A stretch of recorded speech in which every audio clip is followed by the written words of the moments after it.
The Smolensk market was in business again. It wasn't much, but it was something.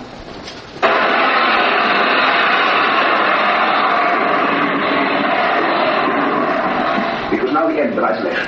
The first Soviet state was gradually becoming the focus of one world attitude at least.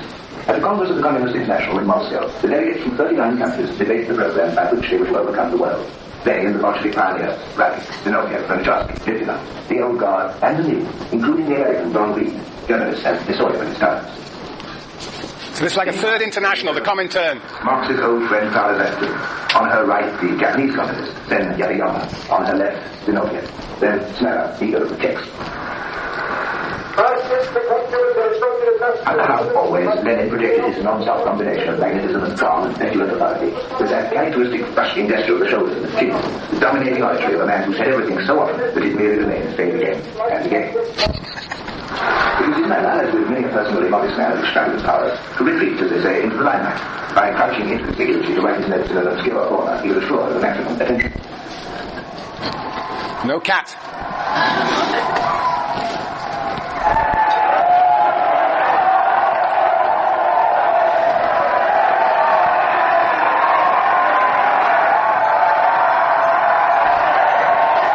Here was the apogee of Lenin002, the summit of his tempestuous and uncompromising career.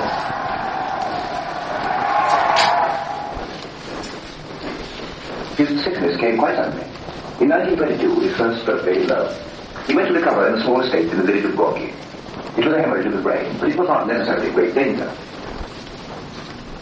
He seemed to rally, and very soon he was talking as vigorously as ever, or nearly.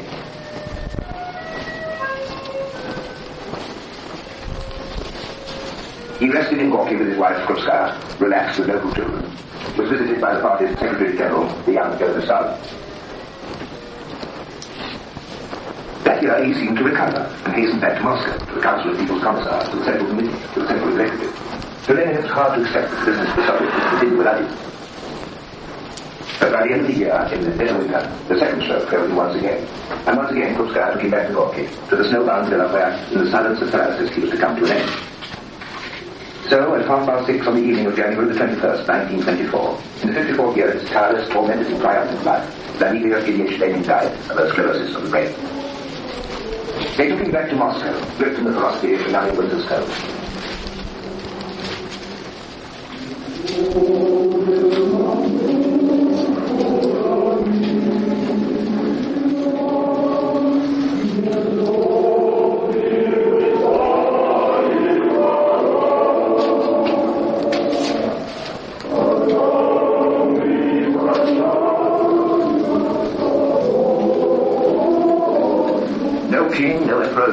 Perhaps no other human being would ever so saluted as he said. He'd been many things this time, all to one compelling obsessive death. Through him, many had lived who would otherwise have died. Many had died who would otherwise have lived.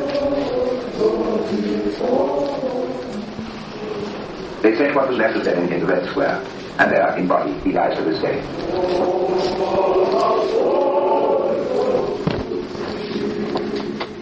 Of Vladimir Lenin, it was once said by Winston Churchill, the Russian people's worst misfortune was their next one is death. One could admire the weakness of the paradox, and wonder. The half-century that separated that birth and that death transformed everything. But for what, neither we nor Russia have lived long enough to know.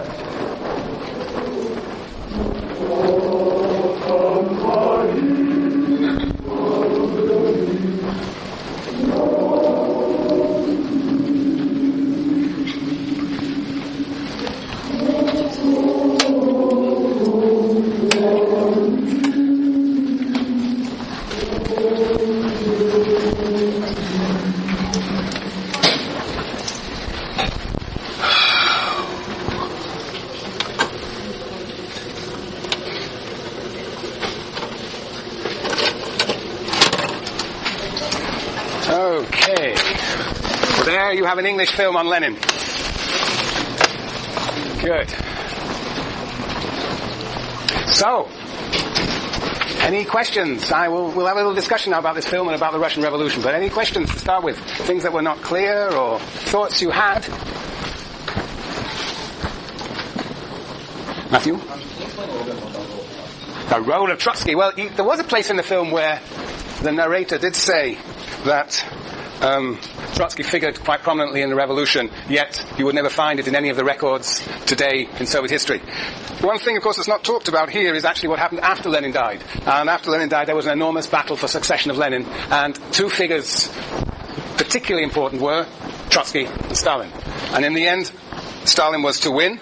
He was already the party secretary. He was to win. And in 1929, he basically became the sort of successor of Lenin, the dominant leader in Russia.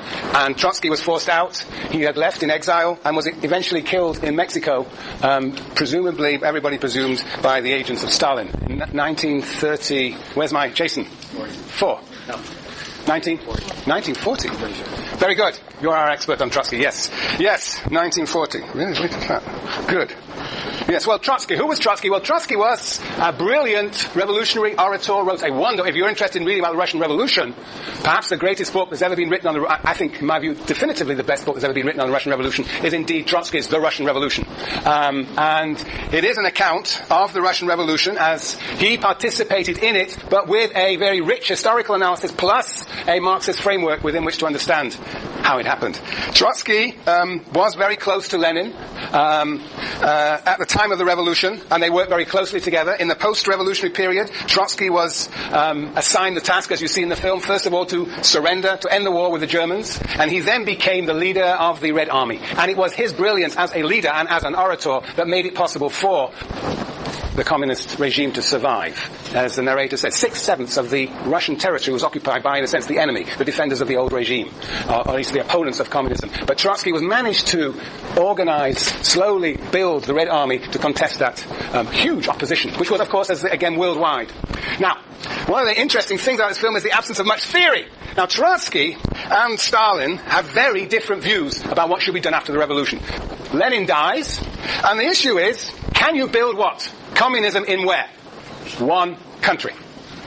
Now, what would Marx say? No. Very good. In the German ideology, it seems very clear. You can't have communism in one country, and you can see from the story here how difficult it is, because the entire world becomes, in a sense, your enemy. Stalin's strategy was actually to build communism in one country. Stalin actually made compromises with the West, with capitalist countries, and in order to protect the Soviet Union, and he's trying to build, after 1929, of course, as in his leadership of the party, to build a socialist society based on planned economy, centrally planned economy, and that was one aspect of it, and the other was collectivization of agriculture. You see? That's largely a peasant society. The only way to push it forward into modernity was to expropriate the peasantry, Stalin argues, and to introduce large-scale agricultural farms, collective farms. So Stalin actually was responsible, or that project was responsible for the death of millions of people. Millions of peasants died, starvation, expelled from the land, in the name of collectivizing agriculture. And at the same time, they introduced these so-called 5-year plans, which was to do what? To build up the forces of production. And it's an enormous human cost. An enormous human cost. So they built up this industrial infrastructure in the 1930s. Enormous cost. So, that was Stalin. So Trotsky's view was, look, this is a ridiculous enterprise. We cannot build communism in one country. And therefore we do what? What would you do? What would you do? If you cannot build communism in one country, you... Expand? Expand, yes. So what does that mean? Very good, Rosa. You invade. Well, invade is a bit strong, but yes, you could say invade. But you create communist parties in other countries. You subvert the capitalist order in other countries. So Trotsky's strategy was to build a communist world, to essentially bring down, to foment struggle in other countries. Whereas Stalin was to compromise with other countries and build communism in one country. That was the huge ideological difference between these two post-Lenin revolutionaries. And Stalin won out in this project. Yeah, I think I said enough about Trotsky. But that's the one book you should think about reading one day, The Russian Revolution. It's an extraordinary book. Written by a participant, obviously, in the revolution. And he was the greatest orator of the revolution. Yes, okay, very good. Yes. Is that Claudette? Good. So I'm not trying to justify the death. I'm just wondering, isn't that the only way for communism to have that revolution to have the death? Right. Well, yes, I think that's the case. That, the point is that communism, wherever it will emerge, if it emerges, will not come just... The capitalists will not just disappear, just float away. They will resist. And so I think violence can come either in the process of the revolution, and this is fascinating, in this case, the old regime disintegrated without hardly any violence. The violence came after the Bolsheviks had assumed power. And so then there is war. Yes, I think, as they say, birth is painful. I think, what was it? Birth was painful, it said somewhere in the film? Or as they say sometimes, to make an omelet you have to crack an egg. Violence is going to be, there's going to be class struggle. There's going to be class struggle. So, and Lenin understood this. Lenin always understood. He knew and understood that the state was ultimately what? A coercive apparatus that would defend the interests of capitalism, and therefore would have to engage in a violent struggle. And so, I think that many of the other attempts at introducing socialism, where we talk about China, perhaps not in Cuba, but certainly in China, involved a huge amount of deaths in the revolutionary process and in the post-revolutionary process. Capitalism is not just going to wither away. Is that your question? Yeah? Yeah, so, yes, it's going to cost. But the transition to capitalism was not without deaths.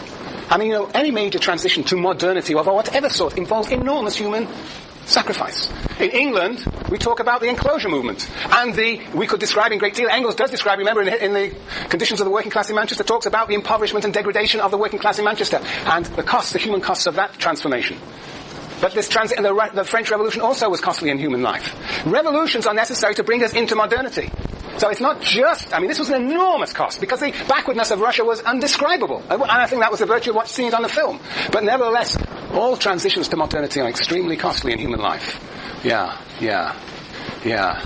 Yes, but this was, they estimate, the historians argue about how many people's lives were lost, but I think the one figure that that has some sort of legitimacy is the figure of 20 million people lost their lives from 1917 to about 1950 as in excess of normal attrition, right?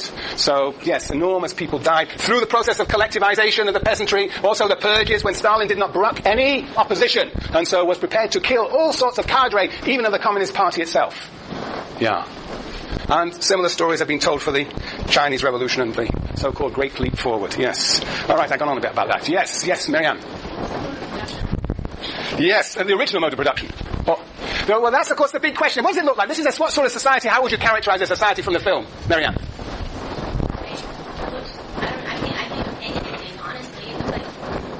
No. What if you were to see this Russian society, the agrarian peasant society, you might call it actually semi-feudal society. There were, in a sense, the equivalent of lords and serfs. There had been the abolition of serfs in 1863, but essentially this was an agrarian society. 90% of the population was peasant. So Marx and Engels would say what? Yes.